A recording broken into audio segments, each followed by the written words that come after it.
All right, I have a 2006 Acura RL. I'm going to be changing the alternator. So the tools I'm going to use to do that is I'm going to be using a 10mm socket. I'm going to be using a 13mm socket, a 12mm socket, and a 14mm socket. And also I'm going to be using a 14mm wrench and of course the breaker bar. You don't have to use all of these. The breaker bar just makes it a little bit easier to move the tensioning belt and the tensioning or the tension pulley. And then these two just make getting the lower mounting bolt out a little bit easier as well. So with that said, let's go ahead and get into it.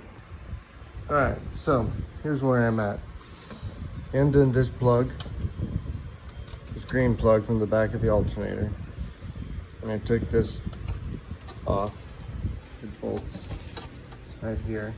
I undid that. I undid this 10mm. I think this is a 13. Get that out of the way.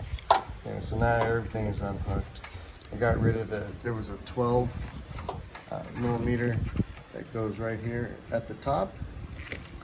Now your tensioner, move this out of the way.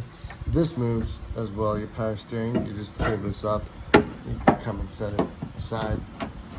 Done. Your tensioner is right there. That's a 14mm.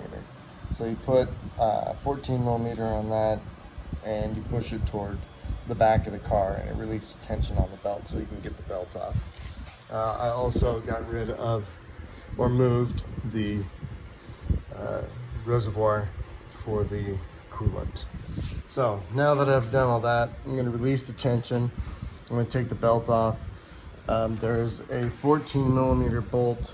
You can't see it from here, but it's down underneath, way down underneath. So there's a bolt on the bottom and the top, basically holding the alternator. And so that's a 14.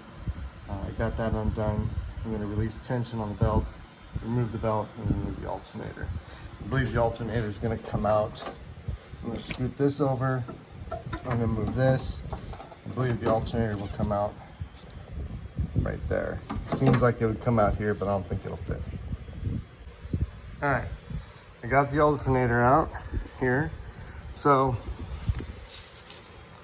as it sits in, excuse me, it sits in like that.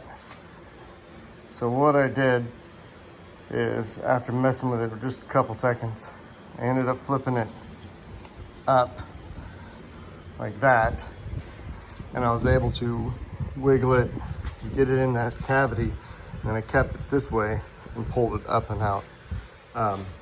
It's a little wider like that than it is like that. You just gotta be careful you don't scratch up your car. So now I'm gonna get the alternator tested and we'll put it back in. All right, and we're back. The alternator tested bad, which is what I figured. So we got a new one. We got it through Advanced Auto Parts. So this was actually a free trade, which is nice, other than having to go through the hassle of getting this put in. So now what we're gonna do is we're gonna put it back in the same way it came out. I did check the belt. The belt is good, no cracks. If you're checking a belt, you wanna kind of bend it back the opposite way and look for some cracking in here or any kind of wear that is not good, and then replace it. But this belt is in good shape, so no need to replace it. The other thing, this is the 14mm bolt that I was talking about that resides underneath the alternator. So as you can see, it goes in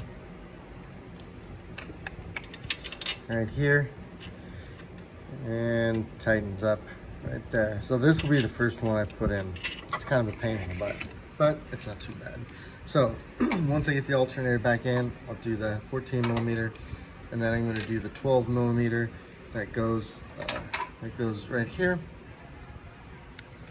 Plug things back in to the alternator, bolt it back on with that 13mm right there, this bracket, the 10mm goes through here into there, and that holds this bracket in place. And then I'll put the power steering sets back on this little piece right here. It sits down onto it. And then the reservoir, it sits down right here. And then we'll put the negative terminal back on and we'll be good to go. Again, so when I put the alternator in,